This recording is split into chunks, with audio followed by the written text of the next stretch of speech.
Hello and welcome to a Times special presentation for Thirukkural with the Times, where we explore real-world lessons from the classic Tamil text Thirukkural with motivational speaker, author and diversity champion Bharathi Baskar as she explores the masterpiece. Singer S.P. Balasubramaniam was a regular visitor to Sabarimala, and he took a dolly ride uphill to the Ayyappa temple.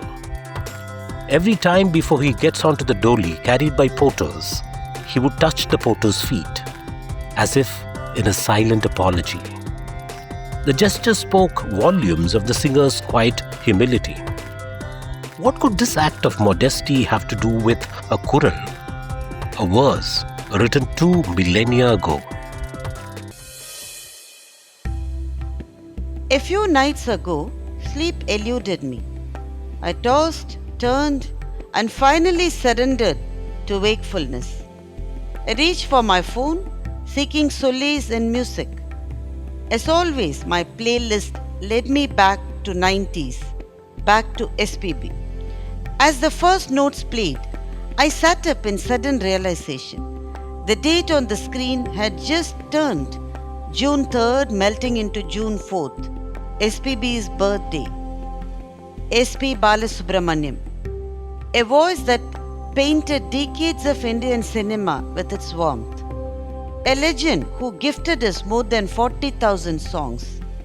Aayiram Nilaveva, Dil Devana, Mandram Vanda Tendralukku, Shankara, Tere Mere Beach Me, and my eternal favorite, Ilaya Nila Purigirathu.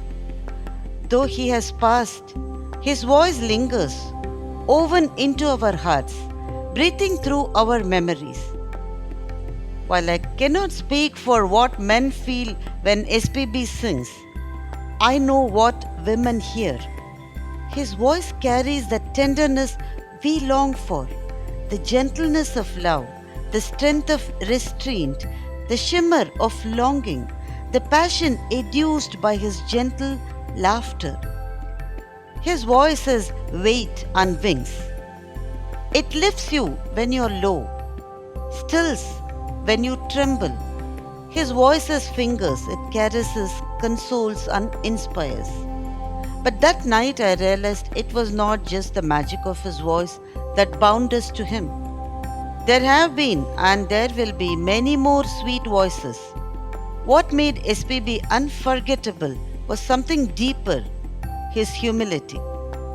I recalled a stage performance. SPB was singing live, captivating the audience. During the second background interlude, a short but vital flute solo was to emerge. It didn't. Arun Mori, the flutist, had picked up the wrong instrument, an easy mistake in live performances where a dozen flutes may sit waiting for their cue. He missed his moment. SPB, the professional, continued unflinchingly and ended the song to thunderous applause.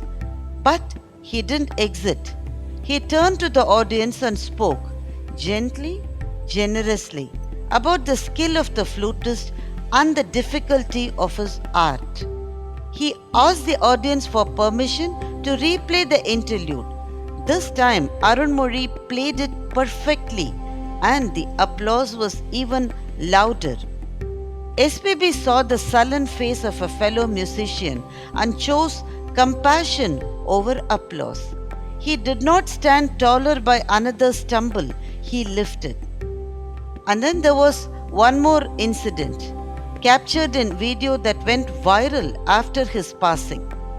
On his way to Sabarimala, unable to make the climb, SPB sat on a dolly, a palanquin carried by porters. Before sitting, he touched the feet of the men who would carry him.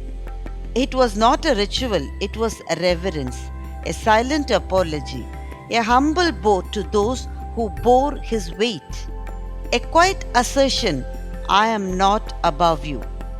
In that instant, a couplet from Thirukkural stirred within me. Araththaru Idhuvena Veandaa, Sivigai Poruththanodu Oorndhan Idai. Judge not the inequalities of life as the result of righteousness and its reverse, by comparison of the man riding on the palanquin with its bearers. Traditionally, this couplet has been interpreted through the lens of karma, that one's position in life, rider or the bearer, is a consequence of past virtues or vices. But a few commentators differed and viewed through a totally different lens. What if Thiruvalluvar wasn't affirming karma, but questioning our habit of justifying inequality through it? What if he was asking us not to preach to the rider drunk on privilege or to the bearer bowed by burden? Perhaps he was reminding us that journey matters more than the height, that the destination awaits us all, riders and bearers alike. SPB seemed to have lived that message. Never pompous, always gracious. He knew that fame is not a summit, but a platform held up by others. He respected every hand that steadied him, no matter how invisible. He was not just the voice of a generation, he was the conscience behind it. If someone were to offer me a choice between heaven and hell, I would ask just one question: where do they play SPB songs?